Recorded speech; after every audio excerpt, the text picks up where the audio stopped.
Petite leçon française de défense des droits de l'homme. Je veux être le président de la France des droits de l'homme. Quand vous êtes candidat aux plus hautes fonctions, exaltez les valeurs de la France. Je ne crois pas à ce qu'on appelle la réelle politique, qui fait renoncer à ses valeurs sans gagner un seul contrat. Dites que vous ne laisserez rien passer. Le silence est complice. Je ne veux être complice d'aucune dictature à travers le monde, parce que la France a des principes.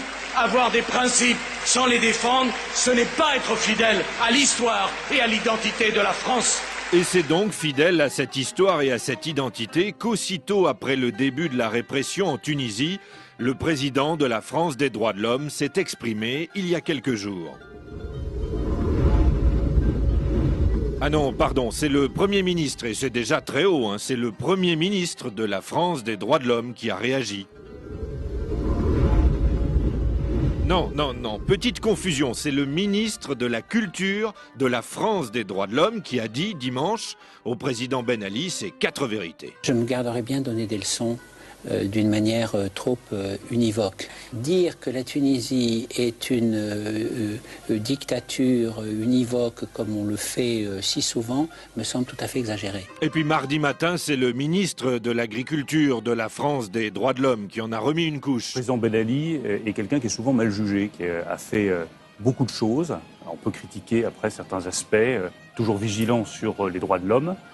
Mais c'est un pays qui a connu de vraies difficultés. Moi, je suis français, je n'ai pas à juger de l'extérieur, comme ça, un gouvernement étranger. Puis mardi après-midi, c'est la ministre des Affaires étrangères de la France des droits de l'homme qui a été très ferme avec le président tunisien. Notre premier message doit être celui de l'amitié. Plutôt que de lancer les anathèmes, je crois que notre devoir est de faire une analyse sereine et objective de la situation. Une fois indignés, on est comme ça, nous les Français, on ne peut plus nous arrêter. Alors mercredi, c'est le porte-parole du gouvernement de la France des droits de l'homme qui a mis le paquet. Nous appelons naturellement à l'apaisement, car seul le dialogue permet de surmonter les problèmes économiques et sociaux en Tunisie. Compte tenu de nos liens d'amitié et compte tenu de notre histoire commune, aller plus loin serait faire preuve d'une ingérence qui n'est pas du tout la ligne de la position de la diplomatie française en la matière. Excusez-nous, monsieur le président Ben Ali, puisqu'on est amis, on peut tous dire, même si ça ne vous fait pas plaisir.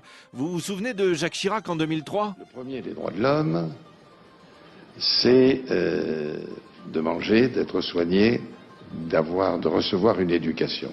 De ce point de vue, il faut bien reconnaître que la Tunisie est très en avance. Excusez-nous, monsieur le président Ben Ali, quand on a des principes, on les défend parfois un peu vivement. Je veux lever mon verre à votre bonheur personnel, lever mon verre au bonheur de votre peuple et de la Tunisie.